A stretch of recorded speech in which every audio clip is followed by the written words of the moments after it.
Hello guys, welcome to digital learning platform Smart Study by Akibar Hamdani. Today we are going to solve problems with easy solutions of purchasing power parity, one of the newest subject in MBA semester from Gujarat Technological University. I am Professor Akib Hamdani from Sri Swaminarayan Institute of Management IT Porbandar. I am going to conduct a lecture on international finance subject and the topic is purchasing power parity. One of the most important topic in international finance subject is purchasing power parity in module 1. Before starting the examples of purchasing power parity, let's discuss about a brief introduction of purchasing power parity. Purchasing power parity is an economic theory that compares different countries' currencies through a basket of goods approach. According to this concept, two currencies are in equilibrium, known as the currencies being at par. When a basket of goods is priced the same in both countries, taking into account the exchange rates.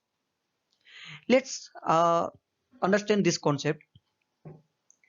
For example, अगर आप एक कोई भी एक product ले लो, जैसे कि pizza है, एक पिज्जा यूएस में अगर $2 की मिल रही है, $2 की मिल रही है, वही पिज्जा अगर इंडियन रुपीज में सेम प्राइस अगर $2 के बराबर जितना इंडियन रुपीज होता है उतने की मिल रही है, तो वो है परचेसिंग पावर पेरिटी.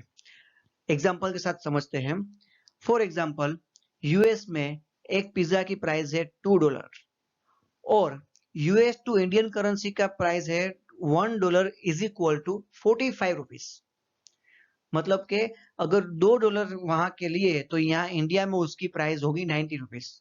अगर मैं इंडिया के 90 रुपीज लेके यूएस में जा रहा हूं तो मुझे वहां के $2 मिलेंगे और वही $2 से अगर मैंने पिज्जा खरीदी तो वहां पर मुझे वो पिज्जा मिलेगी. सेम पिज्जा की प्राइस यहाँ पर भी $2 होनी चाहिए. अब ये कॉन्सेप्ट की जरूरत क्यों पड़ी? तो आजकल ग्लोबल बिजनेस बढ़ रहा है और एमएनसी कंपनीज जो मार्केट में आ रही है वो इंटरनेशनली बिजनेस कर रही है और उसी की वजह से अगर मान लो केएफसी है, वो अपना कोई भी एक प्रोडक्ट है वो यूएस में बेच रही है, वो same product same quantity same quality अगर इंडिया में बेच रही है, अगर यूएस के अंदर उसकी प्राइस $2 हुई या तो फिर मान लो $3 हुई, माना कि मतलब कि $3 के हिसाब से अगर US to Indian rupees compare करें तो एक US dollar is equal to 45 rupees है मान लो, तो $3 के हिसाब से कितना हिसाब होगा? 45 into 3 is equal to 135 rupees होगा. इंडिया में अगर वही चीज 135 रुपीज की मिल रही है तो परचेसिंग पावर पेरिटी वर्क कर रही है, यहाँ पर एग्जिस्ट कर रही है. अगर मान लो कि इंडिया के अंदर परचेसिंग पावर पेरिटी डाउन हो गई, मान लो कि इंडिया के अंदर अगर वही चीज हमको 200 रुपए की मिल रही है, ठीक है, और वो तो यूएस के कितने डॉलर होंगे? 200 डिवाइड बाई 45, मतलब वो चीज यूएस में 4.44 रुपीज के आसपास होनी चाहिए, लेकिन वहां पर कितने डॉलर की मिल रही है? $2 की मिल रही है. और वही चीज इंडिया में अगर बेचने के लिए आए तो कितने की हो जाएगी? 200 रुपए की, मतलब कि $4.44. मान लो कि अगर यूएस का कोई आदमी डॉलर लेके या तो फिर पिज्जा लेके यहाँ पर आया, वहां से $2 की पिज्जा परचेस की और इंडिया में आया और इंडिया में अगर उसको उसने बेचा तो क्या होगा? इंडिया में वो चीज की कीमत उसको $4.4 मिलेगी. क्यों? क्योंकि इंडिया में तो वो ऑलरेडी 200 रुपए की बिक रही है, तो उसको जो 200 रुपए मिलेंगे वो 200 रुपए अगर यूएस डॉलर में वो यहाँ पर आके कन्वर्ट करेगा तो उसको मिलेंगे $4.44. उसके अगर वो कंडीशन में परचेसिंग पावर पेरिटी को इक्वल करना है तो एग्जिस्ट करना है तो क्या करेंगे? तो हमको या तो इंडिया की मतलब कंडीशन जो है प्राइसिंग जो है वो डाउन करनी पड़ेगी या तो फिर यूएस के अंदर प्राइस अप करनी पड़ेगी. ये कंडीशन कई बार ऑटोमेटिकली क्रिएट हो जाती है. फॉर एग्जांपल, बहुत लोगों ने देख लिया कि भाई यूएस में तो ये बहुत सारे लोगों को पता चल गया कि अगर हम लोग यहाँ से पिज्जा लेके इंडिया में जाके बेचेंगे तो इंडिया में उसका मतलब हमको बेनिफिट होगा, तो वहां पर क्या होगा? इसका डिमांड बढ़ेगा. अगर वहां पर डिमांड बढ़ी तो वहां पर क्या होगा? ऑटोमेटिकली प्राइस उसका $2 से कितना हो जाएगा? 2.5 या $3 हो जाएगा. अगर वही चीज वो आके यहाँ इंडिया में बेच रहे हैं। अब एक आदमी आके बेच रहा है तो कोई प्रॉब्लम नहीं है। अगर 2 3 4 5 लोग यहाँ पर आके बेच रहे हैं तो डिमांड के से ज्यादा सप्लाई हो गई, तो उस हिसाब से यहाँ पर सप्लाई बढ़ जाएगा। तो यहाँ पर क्या होगा, 200 की चीज जो पहले मिल रही थी वो अभी मतलब हर जगह मिल रही है, तो उसका प्राइस कम हो जाएगा। तो एक मोमेंट ऐसा आएगा कि यूएस में जो प्राइस है वो और यहाँ पर जो प्राइस है वो दोनों सेम हो जाएगा। फॉर एग्जाम्पल मान लो कि यूएस के अंदर वही चीज अगर $3.5 में हो गई, मतलब या फिर $3 की हो गई, तो इंडियन रुपीस कितने हो गए, 135 रुपीज हो गए। और इंडिया में मतलब को 200 से कम कम होते हुए वो 135 रुपीज के आसपास पहुंच गई। तो उस टाइम पे अगर दो वहां से यूएस से लेके अगर कोई इंसान यहाँ पर आके परचेस करेगा या फिर सेल करेगा, सॉरी, तो क्या होगा, वो दोनों सिचुएशन सेम हो जाएगी। तो यहाँ पर कोई आर्बिट्रेज प्रॉफिट एग्जिस्ट नहीं करेगा और परचेसिंग पावर पेरिटी एग्जिस्ट करेगी। इंसान के पास यहाँ पर जितना पैसा है वो उतना ही पैसा वो वहां पर खर्च करेगा तो भी इक्वल रहेगा। आज हम लोग सोचते रहे और कहते हैं कि दुबई में जाओ वहां पर अर्निंग अच्छा है, यूएस में जाओ वहां पर अर्निंग अच्छा है, लेकिन सोचो दुबई में जाके आप अर्न कर रहे हो, वहां की अर्निंग आप इंडिया में मतलब खर्च कर रहे हो, इसलिए आपको ज्यादा वहां की अर्निंग अच्छी लग रही है। अगर वहीं की अर्निंग आप वहीं पे यूज कर रहे हो तो आपको वहां से ज्यादा सस्ती चीज इंडिया की लगेगी।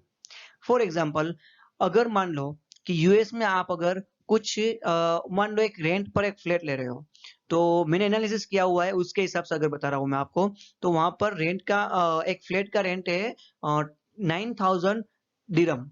ठीक है, नाइन नाइन, हाँ, यस यस, 9,000 दिरम। तो उस हिसाब से इंडिया के अंदर उसका रेंट कितना हुआ, 9,000 दिरम इंटू 20 रुपीज आज की प्राइस है दुबई टू इंडियन रुपीज की। तो इंडिया का अंदर यहाँ पर इसका रेंट होगा इंडियन रुपीज के अंदर 1,80,000। अब इंडिया में अगर आप रहते हो तो अच्छे से अच्छा फ्लैट अगर ले लो आप बॉम्बे जैसे सिटी में, तो आपको मैक्सिमम 45,000 रुपीज का आपको फ्लैट पड़ेगा। तो वहां का जो एक्सपेंस है वो ज्यादा बड़ा है, यहाँ का एक्सपेंस कम है। अगर वही सेम फ्लैट, अगर यहाँ पर का भी सेम फ्लैट, दोनों की सेम कंडीशन सेम वैल्यू, अगर सेम प्राइस अगर वहां पर मिल रहा है तो परचेसिंग पावर पेरिटी एग्जिस्ट करता है, otherwise purchasing power parity exist करता नहीं है। तो परचेसिंग पावर पेरिटी यही कॉन्सेप्ट है कि गुड्स और परचेसिंग कैपेसिटी दोनों कंट्री में सेम होनी चाहिए। ठीक है, तो वहां पर परचेसिंग पावर पेरिटी एग्जिस्ट करता है। परचेसिंग पावर पेरिटी की दो टाइप है, एक सिंगल वर्जन और एक होता है टू वर्जन अथवा और double version purchasing power parity. हम उसके हिसाब से जो क्वेश्चंस है, प्रॉब्लम्स है, वो सोल्व करेंगे। पहला मैं आपको जो सम करवाऊंगा वो होगा सिंगल अप्रोच होगा, और जो अगर दूसरा वाला है वो to version purchasing power parity होगा। उसको हम बोल सकते हैं रिलेटिव परचेसिंग पावर पेरिटी बोल सकते हैं, जिसके अंदर इन्फ्लेशन रेट उसको अफेक्ट करता होगा, उसके हिसाब से यहाँ purchasing power parity up down होगी। Okay, let's take a simplest example. The cost of pen in UK is £1 and in USA it is a $1.70. Inflation rate is 10% per annum in UK and 7% per annum in USA. Here, let's assume purchasing power theory exists in this situation. Find the expected foreign exchange rate after 1 year. Now, देखना ये है कि यहाँ पर हमको purchasing sorry foreign exchange rate find out करने के लिए क्यों हमको कहा गया इन लोगों ने। तो अगर कहीं कोई भी जगह पर परचेसिंग पावर पेरिटी एग्जिस्ट करती है तो उसकी हेल्प से, उसकी मदद से हम फॉरवर्ड रेट फाइंड आउट कर सकते हैं। मान लो इंडिया और पाकिस्तान है इंडिया में एक थम्स अप जो 10 रुपीज की मिलती है, वही थम्स अप पाकिस्तान में जाओगे तो 20 रुपीज की मिलेगी, 20 पाकिस्तानी रुपीज की मिलेगी। तो ये दो कंट्री के बीच में परचेसिंग पावर पेरिटी एग्जिस्ट कर रहा है, बिकॉज यहाँ की जो प्रोडक्ट है, यहाँ के जो करेंसी है, यहाँ की इंडिया की करेंसी पाकिस्तान की करेंसी से डबल है, ऑलमोस्ट डबल है। यहाँ का अगर ₹1 तो पाकिस्तान का 0.49 या 45 के आसपास है। तो उस हिसाब से यहाँ के अगर ₹10 हुए तो वहां पर उसकी प्राइस क्या होनी चाहिए, डबल होनी चाहिए, तब यहाँ की प्राइस के बराबर होगा। तो यहाँ पर परचेसिंग पावर पेरिटी एग्जिस्ट करता था, तो मैं एज्यूम करके इन्फ्लेशन रेट फाइंड आउट करके दोनों कंट्री के बीच में फॉर फ्यूचर में क्या मतलब रेट होगा वो मैं फाइंड आउट कर सकता हूँ, मैं एज्यूम करके फाइंड आउट कर सकता हूँ। तो वो कैलकुलेशन करने के लिए जो फॉर्मूला है वो हम यहाँ पर है। और परचेसिंग पावर पेरिटी का जो क्वेश्चन है वो इस तरह से ही पूछेंगे कि अगर दो कंट्री के बीच में ये कंडीशन है, ये रेट है और ये इन्फ्लेशन रेट है, ये करंट रेट है, स्पॉट रेट है, तो उसका फॉरवर्ड एक्सचेंज रेट क्या होगा। Let's solve the example. यहाँ पर हमको कहा है कि assuming PPT exist in this situation, तो हमें एज्यूम करना है कि यहाँ पर purchasing power parity exist already है। तो जो एक पेन की कीमत यूके में 1 पाउंड है, वही पेन यहाँ पर $1.70 की मिलेगी। ठीक है, तो दोनों का बीच के अंदर अगर जो प्राइसिंग होगा वो सेम हो जाएगा। ठीक है, जो फॉरवर्ड रेट है वही रेट से यहाँ पर मिलेगा। अगर मान लो वो पेन की प्राइस यूके में 2 पाउंड होती, तो यहाँ पर यूएसए में $3.4 होनी चाहिए। तो दोनों के बीच में वापस परचेसिंग पावर पेरिटी एग्जिस्ट हो जाता है। सो लेट्स हम लोग कैलकुलेशन करते हैं फॉरवर्ड रेट का। फॉरवर्ड रेट की कैलकुलेशन के लिए हमें चाहिए spot rate of pound of और spot rate of UK currency into UK currency's inflation rate is equal to spot rate of USA into spot rate of USA, sorry inflation rate of USA. अब spot rate of pound हमारे पास कितना है, 1 pound, into spot inflation rate, अभी का inflation rate कितना है हमारे पास 10% इन यूएस, तो 1 प्लस 0.10 इज इक्वल टू 1.10, और इज इक्वल टू की उस तरफ $1.70। स्पॉट रेट डॉलर का कितना है अभी, $1.70 पर pound, into 1.07, because 7% inflation rate है, तो 0.07 प्लस 1, सो 1.07। सो अगर यहाँ पर हम कैलकुलेशन करेंगे तो ऐसा कैलकुलेशन करने के लिए हमको क्या चाहिए, फॉरवर्ड रेट फाइंड आउट करना है किसके हिसाब से, पाउंड टू डॉलर। यहाँ पर हमको जो ऊपर दिया हुआ है ना, यूके के अंदर जो 1 पाउंड की प्राइस का जो है वो वहां पर यूएसए में 1.70 का है, तो हम यहाँ पर 1 पाउंड के सामने फ्यूचर में कितने डॉलर की पेन मिलेगी वो हमको फाइंड आउट करना है। तो 1 पाउंड जो है उसको हम अगर अकेला करेंगे तो उसके पास जो 1.10 है वो जाएगा इक्वल टू में डिवाइड, उस तरफ में डिवाइड में जाएगा। तो क्या होगा यहाँ पर 1 pound is equal to 1.7 into 1.07 divide by 1.10 is equal to 4। So इसका आंसर होगा forward rate is equal to 1 pound is equal to $1.6536। मतलब कि एक पेन जो अभी आज के डेट में एक पेन यहाँ पर 1 पाउंड की मिल रही है, वो यूएसए में 1.70 पैसे की अगर डॉलर की मिल रही है, वही सेम पेन फ्यूचर में 1 पाउंड के सामने यहाँ पर 1 पाउंड की मिलेगी और यूएसए में कितने की मिलेगी, $1.65 में मिलेगी। मतलब कि $5, $0.5 कम होगा यहाँ से। ऐसा क्यों हुआ, वाई, यहाँ पर तो प्राइस भी सेम है दोनों की, यहाँ पर कुछ भी फर्क नहीं है, तो क्यों फ्यूचर में डॉलर की जो प्राइस है वो मतलब के बढ़ेगी, मतलब पाउंड की वैल्यूएशन घटेगी। अभी देखो आप ये मत सोचना कि डॉलर की प्राइस डाउन हुई, प्राइस किसकी डाउन हुई है, पाउंड की डाउन हुई फ्यूचर में, बिकॉज अभी आज के टाइम पे 1 पाउंड में के सामने $1.70 आते थे, फ्यूचर में 1 पाउंड के सामने $1.65 रहेंगे, सिर्फ इतने ही डॉलर आएंगे, $0.5 का लॉस होगा। इसलिए पाउंड की वैल्यू फ्यूचर में थोड़ी डाउन होगी, बिकॉज यूएसए का इन्फ्लेशन रेट अभी 10% है, तो यहाँ पर इन्फ्लेशन रेट बढ़ रहा है यूएसए में, इसलिए फ्यूचर में इसकी इफेक्ट यहाँ पर आएगी।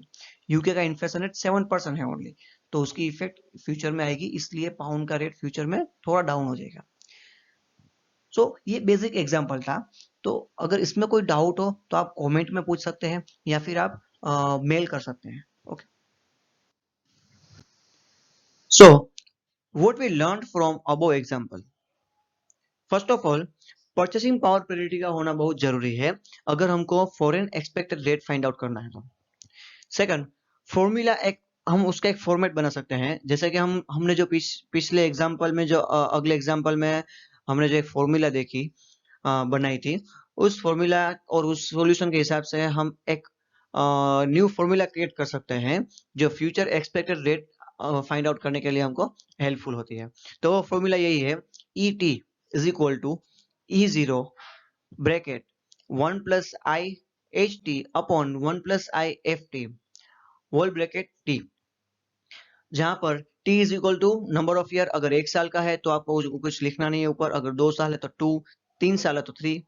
E0 मतलब अभी का जो स्पॉट एक्सचेंज रेट चल रहा है अभी जो, वही मान लो कि आज यूएस और इंडिया के बीच में मान लो $1 इज इक्वल टू 70 रुपीज चल रहा है, तो वो अगर $1 इज इक्वल टू 64 रुपीज चल रहा है तो वो ET इज इक्वल टू वो टाइम पर 2 साल बाद अपना एक्सपेक्टेड रेट कितना होगा, स्पॉट एक्सपेक्टेड रेट कितना होगा 2 साल बाद, तो ET is equal to E2 होगा, राइट। अगर 2 साल है तो 3 साल होगा तो E3, 4 होगा तो E4, राइट। और IHT is equal to expected domestic inflation rate. Domestic जो होम कंट्री है उसका इन्फ्लेशन रेट क्या है, और एक्सपेक्टेड फॉरेन इन्फ्लेशन रेट, और जो फॉरेन कंट्री है उसका इन्फ्लेशन रेट क्या है, वो दोनों IHT और IFT है। तो ये हमारी फॉर्मूला बन जाएगी। उस हिसाब से हम लोग एक नया एग्जांपल देखते हैं।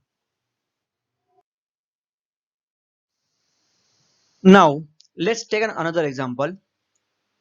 यही टाइप के क्वेश्चन आपको एग्जाम में आएंगे, मोस्ट आईएमपी क्वेश्चन हम कह सकते हैं, एग्जांपल हम कह सकते हैं इसको। अभी जो आपकी जीटीयू के एमबीए लास्ट ईयर की जो इंटरनेशनल फाइनेंस की जो एग्जाम आएगी उसमें फर्स्ट चैप्टर में से मोस्ट आईएमपी क्वेश्चंस ये इंटरनेशनल पेरिटी रिलेशनशिप में से या तो interest rate parity relationship, purchasing power parity relationship और फिशर इफेक्ट, तीनों में से कोई भी एक थियरी क्वेश्चन आ सकता है और तीनों में से किसी एक का सम आ सकता है। अगर परचेसिंग पावर पेरिटी का सम आ रहा है तो यही टाइप का सम आएगा। उस इससे भी एक अप लेवल का एक सम है जो हम लोग नेक्स्ट सम में देखेंगे। Okay, now question is inflation rate in Britain is expected to be 4% per year and the inflation rate in Switzerland is expected to be 6% per year. If the current spot rate is 1 pound is equal to Switzerland franc 12.5, Switzerland की currency का नाम है Switzerland Frank 12.5, what is the expected spot rate in 2 years।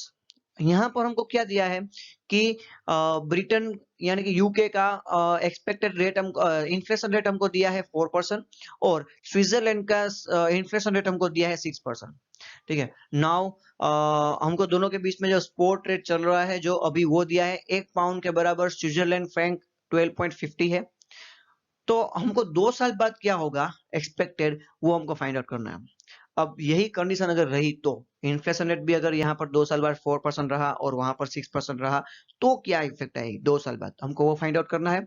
यहाँ पर एक condition हमको bracket में दी हुई है, पीपीटी इज हेल्ड गुड, मतलब कि परचेसिंग पावर पेरिटी यहाँ पर एग्जिस्ट कर रही है। अगर आपको एग्जाम में नहीं भी दिया है तो आपको ये एज्यूम कर लेना है कि यहाँ पर एग्जिस्ट कर रही है। अगर आपको और एक गुड न्यूज ये है कि अगर आपको फिशर इफेक्ट का अगर क्वेश्चन दिया हुआ है, आपको प्रॉब्लम दिया हुआ है तो उसका सॉल्यूशन भी यही टाइप का है, सिर्फ थोड़े बहुत सिंबल में फर्क आएगा और बाकी सॉल्यूशन सेम इस ये टाइप का ही है, वो हम नेक्स्ट लेक्चर में देखेंगे।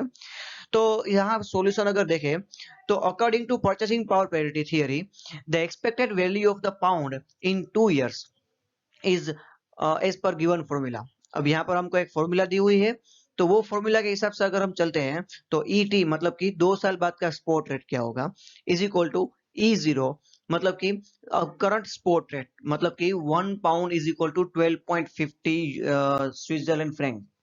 अब ब्रैकेट में है 1 प्लस आई इंटू IHT मतलब कि होम कंट्री का स्पॉट रेट और डिवाइड में दिया हुआ है फॉरेन कंट्री का, सॉरी होम कंट्री का इन्फ्लेशन रेट और डिवाइड में दिया हुआ है 1 प्लस फॉरेन कंट्री का inflation rate. Bracket whole bracket T, तो वॉल ब्रैकेट के बाहर जो सॉरी टी जो है वो 2 साल के लिए है हमारा, तो हम स्पॉट रेट 2 साल के लिए फाइंड आउट कर रहे हैं तो टी इज इक्वल टू 2 आएगा। अब यही हम कंडीशन अगर क्वेश्चन के अंदर पुट करें, यही जो वैल्यूएशन हमको फॉर्मूला में पुट करेंगे तो क्या होगा E2 is equal to 12.5 into bracket 1 plus 0.06 divide by 1 plus 0.04। 0.06 जो है वो कहाँ का है, स्विट्जरलैंड का इन्फ्लेशन रेट है, और जो 0.04 है वो इन्फ्लेशन रेट ऑफ ब्रिटेन है। अब आपको कैसे पता चलेगा कि आपको होम कंट्री का कौन सा लेना है और फॉरेन कंट्री का कौन सा लेना है? ये ऊपर जो क्वेश्चन में दिया हुआ है उसमें से कौन सा होम कंट्री का है या कौन सा फॉरेन कंट्री का है? तो एक बात याद रखना, जो करेंसी डाउन है उसको आप होम करेंसी ले लो। यहाँ पर कौन सी करेंसी डाउन है? एसएफ, मतलब कि स्विट्जरलैंड फ्रैंक 12.5%, 50%, 12.50 है, सॉरी। तो वो आप हमारी होम कंट्री रहेगी। और जो 1 पाउंड है, जो बड़ी अमाउंट है, बड़ी करेंसी है, वो हमारे फॉरेन करेंसी रहेगी। तो उस हिसाब से अगर चलेंगे तो आपको याद रखना बहुत इजी हो जाएगा और क्वेश्चन इस तरह से ही चलेगा। उसका सॉल्यूशन करेंगे तो हमको E2 is equal to 12.5 into bracket 1.03 आएगा, और उसका अगर मल्टीप्लिकेशन करते हैं तो हमको एक्सपेक्टेड रेट आफ्टर 2 ईयर मिलेगा हमको 1 pound is equal to Switzerland franc 12.99, मतलब कि ऑलमोस्ट 13। मतलब कि जो अभी 1 पाउंड के सामने स्विट्जरलैंड फ्रैंक 12.550 है, वो 2 साल बाद 1 पाउंड के सामने कितना होगा? 12.99, मतलब कि 13 एसएफ होगा, स्विट्जरलैंड फ्रैंक होगा। ठीक है, तो यहाँ पर हमको क्या पता चला कि अगर सेम कंडीशन रही और अगर स्विट्जरलैंड का इन्फ्लेशन रेट अगर ज्यादा है तो स्विट्जरलैंड की करेंसी थोड़ी और डाउन हो जाएगी। अब इन्फ्लेशन रेट ज्यादा होगा तो करेंसी डाउन होगी। तो यहाँ पर 6% है, अगर वो हम लोग डाउन करके उसको अगर 5% ले लेंगे तो यहाँ पर हमारा आंसर क्या हो जाएगा? 12.99 की जगह पर थोड़ा कम होगा, 12.70 के आसपास हो जाएगा। क्यों? क्योंकि हमारा इन्फ्लेशन रेट थोड़ा डाउन है, इसलिए हमारी करेंसी थोड़ी स्ट्रॉन्ग रहेगी एज कम्पेयर टू 12.99। सो इस तरह से हमारा क्वेश्चन सोल्व होगा। अब हम देखेंगे नेक्स्ट क्वेश्चन, इससे भी थोड़ा टफ एग्जांपल है। So, according to me, purchasing power parity is easiest concept or simplest concept which we can solve easily. We will see you soon with the next important sum. Till that, stay safe and stay tuned. Thank you.